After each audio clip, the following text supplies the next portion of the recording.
ನಮಸ್ತೆ. 26/4/2026 ಭಾನುವಾರ. ಇವತ್ತು ಸೂರ್ಯೋದಯ 6 ಗಂಟೆ 1 ನಿಮಿಷಕ್ಕೆ, ಸೂರ್ಯ ಅಸ್ತಮನ 6:34ಕ್ಕೆ.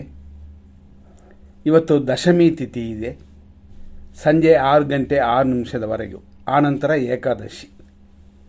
ಇವತ್ತಿನ ನಕ್ಷತ್ರ ಮಕಾ ನಕ್ಷತ್ರ, ಆದರೆ ಶುಭವಾಗಿಲ್ಲ.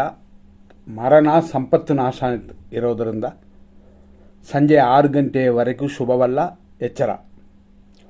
ಆನಂತರ ಬರುವ ಪುಬ್ಬ ನಕ್ಷತ್ರ ಶುಭಕರವಾಗಿದೆ. ಆದ್ದರಿಂದಾಗಿ ಇವತ್ತು ಡೇ ಟೈಮಲ್ಲಿ ಯಾವುದೇ ಮುಹೂರ್ತ ಶುಭ ಕಾರ್ಯಗಳು ಮಾಡುವಂತಿಲ್ಲ. ಆದರೂ ಎಮರ್ಜೆನ್ಸಿ ಸಮಯಗಳನ್ನ ನೋಡೋಣ. ಅದರಲ್ಲಿ ಇವತ್ತು ನಕ್ಷತ್ರ ಪಾದಗಳನ್ನ ನೋಡಿದ್ರೆ, ಇವತ್ತು ದಿನಪೂರ್ತಿ ಸಿಂಹರಾಶಿ ಇದೆ. ಬೆಳಿಗ್ಗೆ 6:01 8 12ವರೆಗೂ ಮಕಾ ನಕ್ಷತ್ರ 2ನೇ ಪಾದ. ಆನಂತರ ಮಧ್ಯಾಹ್ನ 2:18ವರೆಗೂ 3ನೇ ಪಾದ. ಮಧ್ಯಾಹ್ನ 2:18 ಮೇಲೆ ರಾತ್ರಿ 8:27ವರೆಗೂ ಮಕಾ ನಕ್ಷತ್ರ 4ನೇ ಪಾದ. ಇಷ್ಟಕ್ಕೆ ಮಕಾ ನಕ್ಷತ್ರವೇ ಮುಗಿತದೆ. ಇಲ್ಲಿಂದ ಪುಬ್ಬ ನಕ್ಷತ್ರ ಸ್ಟಾರ್ಟ್ ಆಗುತ್ತದೆ. ರಾತ್ರಿ 8:27ರಿಂದ ಲೇಟ್ ನೈಟ್ ಅಂದರೆ 2 ಗಂಟೆ 37 ನಿಮಿಷದವರೆಗೂ ಪುಬ್ಬ ನಕ್ಷತ್ರ 1ನೇ ಪಾದ. ಆ ನಂತರ 2ನೇ ಪಾದವಿದೆ. ನಾಳೆಯವರೆಗೂ ಈ ನಕ್ಷತ್ರ ಕಂಟಿನ್ಯೂ ಆಗುತ್ತದೆ.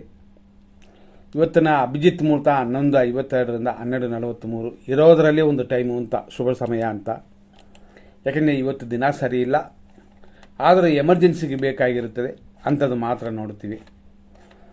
ಇವತ್ತಿನ ದಿನದಲ್ಲಿ ಬೆಳಿಗ್ಗೆ 6:01ರಿಂದ 8:14, 9:55ರಿಂದ 12:16, ಮಧ್ಯಾಹ್ನ 1:54ರಿಂದ ಸಂಜೆ 4:51, ಸಂಜೆ 6:36 ಮೇಲೆ ರಾತ್ರಿ 10:49, ಮತ್ತು ರಾತ್ರಿ 12 ಗಂಟೆ 19 ನಿಮಿಷದಿಂದ 4 ಗಂಟೆ 46 ನಿಮಿಷದವರೆಗೂ ಇರೋದರಲ್ಲಿ ಶುಭ ಸಮಯ.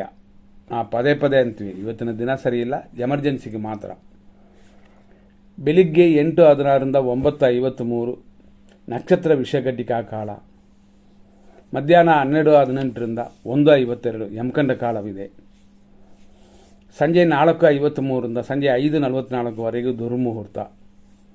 ಸಂಜೆ 5 ಗಂಟೆಯಿಂದ ಅಂದರೆ ದುರ್ಮುಹೂರ್ತ ಮುಗಿಯುವಷ್ಟರಲ್ಲೇ 5 ಗಂಟೆಯಿಂದ ರಾಹು ಕಾಲವು ಸ್ಟಾರ್ಟ್ ಆಗಿ 6:34ವರೆಗಿದೆ. ಮತ್ತು ಸಂಜೆ 5:39ರಿಂದ ಅಂತಂದರೆ 3 ಅಪಾಯ ಕಾಲಗಳು ಸೇರುತ್ತದೆ. ಸಂಜೆ 6:06ವರೆಗೂ ಮೃತ್ಯು. ಆದ್ದರಿಂದ ಇವತ್ತು ಸಾಯಂಕಾಲದವರೆಗೂ ಶುಭವಾಗಿಲ್ಲ, ಎಚ್ಚರವಾಗಿರಿ. ಮುಂದಿನ ಸಂಚಿಕೆ ನೋಡೋಣ. ಧನ್ಯವಾದಗಳು.